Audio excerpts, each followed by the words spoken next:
Hello friends, இன்றைக்கி நம்ம பார்க்க போகிறது ஜாப்பனிஸ் அனிமி சீரீஸான from common place to world strongest season 2 episode 2 தான் இன்னைக்குள்ள வீடியோவில் பார்க்க போகிறோம். எப்போவும் சொல்கிற அதே டைலாக் தான். உங்களுக்கு இந்த வீடியோ பிடிச்சிருந்தது அப்படின்னா லைக் பண்ணிட்டு அப்படி மறக்காமல் நம்ம சேனலை சப்ஸ்கிரைப் பண்ணிருங்க. ஏன்னா நீங்கள் சப்ஸ்கிரைப் பண்ணி சப்போர்ட் பண்ணீங்க அப்படின்னா தான் என்னால் டெய்லியும் சேர்ஃபுல்லாக வீடியோஸ் போட முடியும். சரி வாங்க, நம்ம வளவலன்னு பேசிட்டு இருக்காம இன்னைக்குள்ள கதைக்குள்ளே போக ஆரம்பிக்கலாம். இன்னைக்கு நம்ம பார்க்க போகிறது from common place to world strongest season 2 episode 2. ஆங்குச்சி அப்படிங்கிற இடத்துக்கு நம்ம ஹீரோ போயிட்டான். அந்த இடம் பாக்குறதுக்கு கொஞ்சம் அழகா இருக்கு அப்படின்னு சொல்லி நம்ம ஹீரோ சொல்றான். ஆனா சிட்டிக்கு உள்ள போய் பார்த்தா வெறிச்சோடி இருக்கு. இந்த இடம் ரொம்பவும் சோகமா இருக்கு அப்படின்னு சொல்லி மியோ சொல்றா. இந்த இடம் நீங்க நல்லா இருக்கும் போது வந்து பாத்துக்கணும் அப்படின்னு சொல்லி அந்த இடத்துக்கு நம்ம ஹீரோவை கூட்டிட்டு வந்தவன் சொல்றான். இப்போ நம்ம ஹீரோவை பத்தி அவன் டீமை பத்தியும் அவங்க அப்பா கிட்ட போயிட்டு அவன் எக்ஸ்பிளைன் பண்ணவும் எங்களுக்காக ஹெல்ப் பண்ண வந்ததுக்கு ரொம்பவும் தேங்க்ஸ் அப்படின்னு சொல்லி அவர் சொல்றாரு. உடம்பு சரியில்லாத மக்கள் எல்லாத்தையும் ஒரே இடத்துல வச்சிருக்காங்க. நம்ம ஹீரோ போயிட்டு அவங்கள பாக்குறான். சிரசாக்கியோ ஷியாவோ உடம்பு சரியில்லாதவங்களை கவனிச்சுக்கிறாங்க. யோயி வந்துட்டு ஒரு பெரிய பள்ளத்தை கிரியேட் பண்றா. அண்ட் நம்ம ஹீரோ வந்துட்டு அதுக்கடியில சிமெண்ட் போட்டு தண்ணியை ஸ்டோர் பண்ணி வைக்கிற மாதிரி ஒரு இடத்த அவங்களுக்கு ரெடி பண்ணி கொடுக்குறாங்க. யோயி அவளோட மேஜிக் யூஸ் பண்ணி அதுல வாட்டர் ஃபில் பண்றா. வாட்டர்ல தான் அவங்களுக்கு அந்த டிசீஸ் பரவிருக்குங்கிறதுனால இப்படி ஒரு இடத்த ரெடி பண்ணி கொடுக்குறாங்க. யோயி அதிகமான மானாவை யூஸ் பண்ணதுனால இப்ப நம்ம ஹீரோவோட பிளட்டை குடிக்கிறா. அதே நேரத்துல நம்ம ஹீரோக்கு கிஸ்ஸும் கொடுக்குறா. நானும் ஒரு நாள் இப்படி பண்ணணும்னு ஆசைப்படுறேன் அப்படின்னு சொல்லி டியோ சொல்லவும் நானும் தான் அப்படின்னு சொல்லி மியா சொல்றா. இப்ப அந்த லேக்ல போயிட்டு என்ன பிரச்சனை அப்படிங்கறத நம்ம ஹீரோ போய் பாக்குறா. இதை நீங்க எந்த லெவலுக்கு செக் பண்ணீங்க அப்படின்னு நம்ம ஹீரோ கேட்கவும் தண்ணியை நாங்க சாம்பிள் எடுத்து செக் பண்ணி பார்த்தா இதுலதான் பாய்சன் இருக்குன்னு தெரிஞ்சது. மத்தபடி நாங்க உள்ள போலன்னு சொல்லவும் தண்ணிக்கு அடியில போய் பாத்தீங்களா நம்ம ஹீரோ கேட்கறான். இல்ல அப்படின்னு அவர் சொல்றாரு. என்னோட டீமனைஸ்க்கு தண்ணிக்கு அடியில ஏதோ இருக்கிற மாதிரி தெரியுது அப்படின்னு சொல்லிட்டு நம்ம ஹீரோ இப்போ ஒரு பாம தூக்கி தண்ணிக்குள்ள ஏறிறான். மிஸ்டர் ஹாஜ்மி, இது ஒரு புனிதமான லேக், இதை என்ன பண்றீங்க அப்படின்னு அவர் கேட்கவும்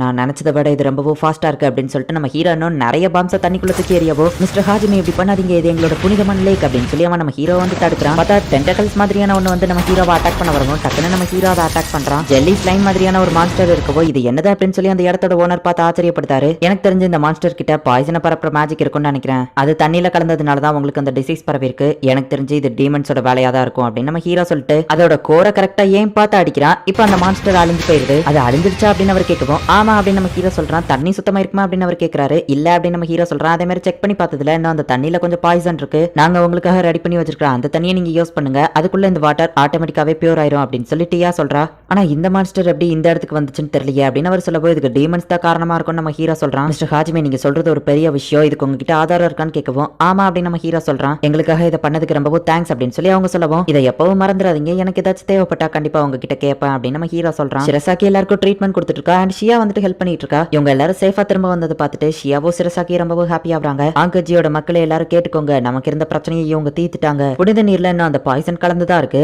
ஆனா கவலை இல்ல, அது திரும்பவும் புனிதமா மாறுற வரைக்கும் நமக்கு தேவையான தண்ணீர் நமக்கு இருக்கு. இந்த gold rank adventurer still stone நமக்காக வாழ்க்கையில இருந்து எடுத்துட்டு வரேன்னு சொல்லியிருக்காங்க அப்படின்னு அவர் மக்களுக்கு தைரியத்தை கொடுக்குறாரு. சிரசாக்கி மியாவை பாத்துக்கிட்டா. மத்த 4 பேரும் தான் இப்ப அந்த வாழ்க்கையை நோக்க போறாங்க. பத்திரமா திரும்பி வா ஹாஜிமே, நான் உனக்காக காத்திருப்பேன் அப்படின்னு சொல்லி சிரசாக்கி சொல்லவும் யோயி நம்ம ஹீரோவை பார்த்து அப்படியே ஒரு லுக் விடுறா. பாப்பா, நீங்க கிளம்ப போறீங்கன்னா யோயிக்கு கொடுத்த மாதிரியே சிரசாக்கிக்கு ஒரு கிஸ் கொடுக்க போறீங்களா அப்படின்னு சொல்லி மியோ கேட்கவும் நான் உன் கண்ண மூடியுமே நீ பாத்துட்டியா அப்படின்னு சொல்லி டியா தெரியாத மாதிரி நடிக்கிறா. ஹாஜ்மே, இது நியாயமே இல்ல அப்படின்னு சொல்லி ஷியா சொல்றா. ஹே ஹாஜ்மே, நீங்க 2 பேரும் வேலை பார்க்க போனதா தானே நினைச்சேன். ரொமான்ஸ் பண்றதுக்கு எங்க உனக்கு டைம் கிடைச்சது? சம்பந்தமே இல்லாம நீ எதுக்கு வேலை பார்க்குற டயத்துல அவளை கிஸ் பண்ண அப்படின்னு சொல்லி சிரசாக்கி நம்ம ஹீரோவை திட்டிட்டு இருக்கவும் அது ரொம்ப நல்லா இருந்துச்சு அப்படின்னு சொல்லி யோயி வெறுப்பேத்துறா. அது வந்து சரி நாங்க கிளம்புறோம் அப்படின்னு சொல்லி நம்ம ஹீரோ சமாளிச்சு அங்க இருந்து கிளம்பிருந்தான். இவங்க வந்த வழியா இருந்த அந்த டெசர்ட்டை கடந்து தான் அந்த வாழ்க்கைக்கு போனோம். சாண்ட் வார்ம்ஸ், புயல் அப்படின்னு சொல்லி எல்லாத்தையும் கடந்து நம்ம ஹீரோ இப்ப அந்த இடத்துக்கு போய் சேர்றான். இப்ப அவங்க அந்த வாழ்க்கைக்குள்ள போறாங்க. அந்த இடம் ரொம்பவுமே ஹாட்டா இருக்கு. ஷியாக்கு யோயிக்கு அதை தாங்க முடியல. ஆனா எனக்கு பெருசா எதுவும் இல்ல அப்படின்னு சொல்லி டியோ சொல்றா. அந்த இடத்துக்குள்ளயுமே ஒரு லேப்ரின்த் இருக்கு. நீங்க எல்லாரும் தயாரா அப்படின்னு சொல்லி நம்ம ஹீரோ கேட்கறான். தயார் அப்படின்னு எல்லாரும் சொல்றாங்க. நம்ம ஹீரோ உள்ள போய் பார்த்தா ஸ்டெல் ஸ்டோன்ஸ் ரொம்பவும் கம்மியா இருக்கு. அந்த இடத்துல நிறைய தோண்டி எடுத்துட்டாங்க போல.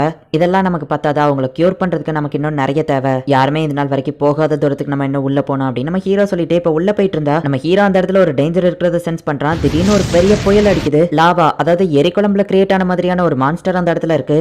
கதை முடிஞ்சுது அப்படின்னு நம்ம ஹீரோ அதை ஷூட் பண்ணலாம் அப்படின்னு சொல்லி போறான். ஹஜ்மி, நான் என்னோட புது விஷயத்தை ட்ரை பண்ணி பார்க்கவா அப்படின்னு சொல்லி ஷியா கேட்கவும் நம்ம ஹீரோவும் சரி ஓகே அப்படின்னு சொல்றான். ஷியா அப்படியே காத்துல பறக்கும் போது அதை ஸ்பின் பண்ற ஸ்பீடோட சேர்த்து அந்த சுத்தியில வச்சு அடிக்கும் போது அது ரொம்பவும் பவர்ஃபுல்லா இருக்கு. அந்த மான்ஸ்டர் துண்டு துண்டா சதறது. இது இவ்ளோ பவர்ஃபுல்லா இருக்கும்னு நான் நினைச்சு பார்க்கவே இல்லை அப்படின்னு சொல்லி ஷியா சொல்றா. மானவ கைனட்டிக் எனர்ஜியா மாத்தி அடிச்சதுனால தான் இது இவ்ளோ பவர்ஃபுல்லா இருக்குன்னு நம்ம ஹீரோ சொல்றான். அவங்க அதுக்குள்ள போய் பார்த்தா அந்த இடம் ஃபுல்லா ஸ்டெல் ஸ்டோன்ஸா தான் இருக்கு. அந்த மக்கள் எல்லாத்தையுமே கியூர் பண்ணிடலாம், இது போதுமே அப்படின்னு சொல்லி ஷியா சொல்றா. ஆமா, நம்ம இந்த லேப்ரின்த்தோட எக்ஸாம் முடிச்சுட்டு போற வழியில இதை எடுத்துக்கலாம் அப்படின்னு நம்ம ஹீரோ சொல்றான். இப்போ இவங்க எல்லாருமே அந்த லேப்ரின்க்குள்ள போய்கிட்டு இருக்காங்க. எனக்கு ரொம்பவும் முடியலப்பா, ரொம்ப ஹீட்டா இருக்கு அப்படின்னு சொல்லி ஷியா சொல்றா. யோயிக்கு தலை சுத்தி கிறுக்குத்தனமெல்லாம் பேச ஆரம்பிக்கிறா. நீ மட்டும் எப்படி இன்னும் நார்மலா இருக்க அப்படின்னு நம்ம ஹீரோ டியா டியாவை பார்த்து கேட்கவும் நான் ஒரு டிராகன் ஆச்சே அப்படின்னு அவ சொல்றா. சரி நம்ம ரெஸ்ட் எடுத்துட்டு அதுக்கப்புறமா போலாம் அப்படின்னு சொல்லி இப்ப இவங்க ஒரு இடத்துல போயிட்டு ரெஸ்ட் எடுக்கலாம்னு போறாங்க. யோயி ஐஸ் கிரியேட் பண்ண நம்ம ஹீரோ சொல்லவோ யோயோ ஐஸ் கிரியேட் பண்றா. டியோ வின் மேஜிக் யூஸ் பண்ணுவோம் அப்படியே ஏசி காத்தடிச்ச மாதிரி இருக்குது. ஆமா மாஸ்டர் உங்களுக்கு இது கஷ்டமா இல்லையா அப்படின்னு டியோ கேட்கவும் உண்மையை சொல்லணும்னா எனக்கும் இந்த ஹார்ட்டா இருக்கிறது கொஞ்சம் கஷ்டமா தான் இருக்குன்னு நம்ம ஹீரோ சொல்றான். ஒருவேளை ஒவ்வொரு லேபிரிந்தும் உங்களை ஒவ்வொரு விஷயத்துக்கு ட்ரைனிங் கொடுக்குமோ என்னமோ. ஏன்னா இதை முடிக்கிறவங்க காட் கூட சண்டை போட போறாங்க.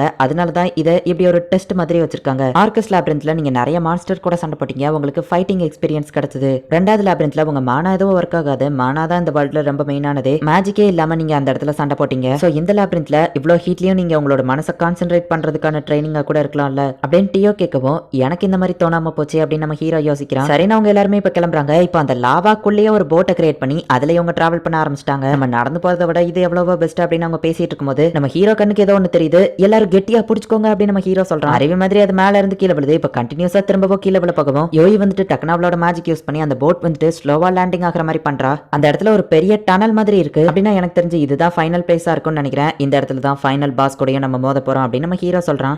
அண்ட் அந்த செவுத்துல வந்துட்டு 100 மானா ஸ்டோன்ஸ் இருக்கிறதையும் நம்ம ஹீரோ நோட்டீஸ் பண்றான். எல்லாருமே இதுக்கும் ஜாக்கிரதையா இருங்க அப்படின்னு நம்ம ஹீரோ சொல்றான். எது வந்தாலும் நம்ம மோதி பாத்திரலாம் அப்படின்னு சொல்லி அவங்க பேசிட்டு இருக்கும்போதே ஒரு மீடியர் மாதிரி வந்து விழ போகவும் டக்குன்னு டியாவா மேஜிக் பவரை யூஸ் பண்ணி அந்த அட்டாக்கை தடுக்கிறா. பட் இப்ப அதே மாதிரி நிறைய அட்டாக் வரவும் இவங்க எல்லாரும் அங்க இருந்து தப்பிச்சு போய் ஒவ்வொரு கல்லு மேல நிக்கிறாங்க. வர்ற அட்டாக்க ஒவ்வொருத்தவங்களுமே தனித்தனியாவே சமாளிச்சுட்டு இருக்காங்க. அந்த மானா ஸ்டோன்ஸ் இருக்கிற இடத்துக்கு கிட்டக்க நம்ம ஹீரோ போகலாம் அப்படின்னு போகும்போது பார்த்தா லாவால கிரியேட் ஆன ஒரு ஸ்னேக் நம்ம ஹீரோவை அட்டாக் பண்ண வருது. நிறைய ஸ்னேக் வரவும் நிறைய ஸ்னேக் நம்ம ஹீரோ அட்டாக் பண்றான். ஆனாலுமே கூட அது டக்குன்னு ரீஜெனரேட் ஆயிருது. இந்த பாம்புங்க எல்லாமே ஃபாஸ்டா ஹீலிங் ஆகுது. இதை எப்படி அழிக்கிறது அப்படின்னு சொல்லி டியாவோ ஷியாவோ யோசிச்சுட்டு இருக்கும்போது அந்த லிபரேட்டர்ஸ் கண்டிப்பா இதை அழிக்கிற மாதிரி தான் செட் பண்ணி வச்சிருப்பாங்க. இதுக்கு உள்ளக்க ஏதாச்சும் ஒரு கோர் இருக்கும், அந்த ஸ்டோனை நம்ம டிஸ்ட்ராய் பண்ணா போதும் அப்படின்னு நம்ம ஹீரோ சொல்லிட்டு உங்களுக்கு நார்மல் புல்லட்ஸ்லாம் பத்தாது அப்படின்னு சொல்லி இப்ப நம்ம ஹீரோ வேற புல்லட்ஸை மாத்தி ஷார்ட் பண்ணவும் அதோட உடம்பே 2 துண்டா தெரிக்குது. அண்ட் அதுக்கு உள்ள இருந்து ஒரு ஸ்டோன் மாதிரி ஒன்று வரவோ டக்குன்னு அந்த ஸ்டோனையும் நம்ம ஹீரோ டெஸ்ட்ராய் பண்ணுதான். ஹாஜிமே சொன்ன மாதிரியே தான் இது இருக்கு, இது ஒர்க் ஆகுது அப்படின்னு சொல்லி இப்ப எல்லாருமே வந்துட்டு அந்த ஸ்னேக்கை டெஸ்ட்ராய் பண்ணி அதுக்கு உள்ள இருக்கிற அந்த ஸ்டோனையும் டெஸ்ட்ராய் பண்றாங்க. அந்த ஸ்டோனை அவங்க டெஸ்ட்ராய் பண்ணும்போது ஷியாக்கு வந்துட்டு ஏதோ ஒரு சவுண்ட் கேக்குது. நம்ம ஹீரோ இப்போ கடைசியா இருந்த 2 ஸ்னேக்கையும் டெஸ்ட்ராய் பண்ணிட்டான். ஆனாலுமே பார்த்தா திரும்பவும் அந்த ஸ்னேக் எல்லாம் வந்துருது. நான் அதோட கோரையும் டெஸ்ட்ராய் பண்ணிட்டேன், அப்புறம் எப்படி இது ஹீலிங் ஆகி திரும்ப வருது அப்படின்னு நம்ம ஹீரோ யோசிக்கிறான். ஹாஜிமே அந்த வால்ல இருக்கிற மானா ஸ்டோனை பாரு அப்படின்னு சொல்லி ஷியா சொல்றா. நம்ம ஹீரோ இங்க ஒரு ஸ்னேக்கை டெஸ்ட்ராய் பண்ணி அதோட ஸ்டோனை டெஸ்ட்ராய் பண்ணுவோம். அங்க இருக்கிற ஒரு மானா ஸ்டோனும் டெஸ்ட்ராய் ஆகுது. அந்த செவத்துல மொத்தமா 100 ஸ்டோன் இருந்து நம்ம 11 அழிச்சிருக்கோம். 11 மானா ஸ்டோனும் அங்க டெஸ்ட்ராய் ஆயிருக்கு. அப்படின்னா நம்ம இன்னும் ஒரு பெரிய ஸ்னேக் பட கூட சண்டை போடணும்னு நினைக்கிறேன் அப்படின்னு நம்ம ஹீரோ சொல்றான். எல்லாருமே தயார் தான் அப்படின்னு சொல்றாங்க. நான் தான் அதிகமான ஸ்னேக் அழிப்பேன், மாஸ்டர் என் கூட டேட்டிங் வருவாரு அப்படின்னு சொல்லி டியோ சொல்றா. மாஸ்டர் டேட்டிங் வருவாரு உண்மைதான், ஆனா அது ஏன் கூட அப்படின்னு சொல்லி இப்ப ஷியா வந்துட்டு நிறைய மான்ஸ்டரை டெஸ்ட்ராய் பண்ணுதா. யார கேட்டு இது ஒரு காம்படிஷனா மாத்தினீங்க அப்படின்னு நம்ம ஹீரோ கேக்குறான். என்னோட ஹாஜிமே நான் யாருக்கும் விட்டு கொடுக்க மாட்டேன், ஹாஜிமே எனக்கு தான் அப்படின்னு யோயி வந்துட்டு ஒரே அட்டாக்லயே நிறைய ஸ்னேக்ஸை டெஸ்ட்ராய் பண்ணுதா. இப்படியே இவங்க போட்டி போட்டு எல்லா ஸ்னேக்ஸையும் டெஸ்ட்ராய் பண்ணி முடிக்கிறாங்க. பேலன்ஸ்னும் கரெக்டா 7 ஸ்னேக் தான் இருக்கு. அதையே இப்ப இவங்க எல்லாருமே சேர்ந்து டெஸ்ட்ராய் பண்ணி முடிக்கிறாங்க. இதோட இது முடிஞ்சது அப்படின்னு கடைசி இருந்த 2 ஸ்னேக்கையும் நம்ம ஹீரோ ஷூட் பண்ணும்போது திடீர்னு எங்க இருந்தோ ரொம்பவுமே பவர்ஃபுல்லான ஒரு லேசர் நம்ம ஹீரோவை அட்டாக் பண்ணுது. அது சடனா அட்டாக் பண்ணதுனால நம்ம ஹீரோ அவனோட ஷீல்ட கூட யூஸ் பண்ணல. இவ்வளவு பவர்ஃபுல்லான அட்டாக் நம்ம ஹீரோ மேல பட்டா கண்டிப்பா அவன் இறந்து போயிருவான். இதை பார்த்துட்டு யோயி ஷாக் ஆகி ஹாஜிமே அப்படின்னு சொல்லி கத்துறா. இந்த இடத்துல இந்த எபிசோட் முடியுது. டியா டிராகனா இருக்கும்போது அட்டாக் பண்றப்ப கூட நம்ம ஹீரோ வந்துட்டு டக்குனு ரிங்கை யூஸ் பண்ணி ஒரு ஷீல்ட வர வச்சு தான் அதை தடுப்பான். இந்த மாதிரியான பவர்ஃபுல்லான அட்டாக் வரும்போதெல்லாம் நம்ம ஹீரோ ஷீல்ட வச்சு மட்டும் தான் அதை தடுக்க முடியும். ஆனா அந்த ஸ்னேக்ஸ் நம்ம ஹீரோ டெஸ்ட்ராய் பண்ணிட்டு இருந்ததுனால இந்த அட்டாக்க நம்ம ஹீரோ நோட்டீஸ் பண்ணல. அண்ட் இது சடனா வர வந்துடுச்சு. இது நம்ம ஹீரோ மேல பட்டா கண்டிப்பா நம்ம ஹீரோ இறந்து போயிருவான். நம்ம ஹீரோக்கு என்னாச்சு, யார் இந்த அட்டாக் பண்ணது, என்ன நடக்க போகுது அப்படிங்கறத நெக்ஸ்ட் எபிசோட் பார்த்து தெரிஞ்சுக்கோங்க. அண்ட் உங்களுக்கு இந்த வீடியோ பிடிச்சிருந்தது அப்படின்னா லைக் பண்ணிட்டு அப்படி மறக்காம நம்ம சேனலை சப்ஸ்கிரைப் பண்ணிருங்க. தேங்க்யூ ஃபார் வாட்சிங். பை கைஸ், நெக்ஸ்ட் எபிசோட்ல மீட் பண்ணலாம்.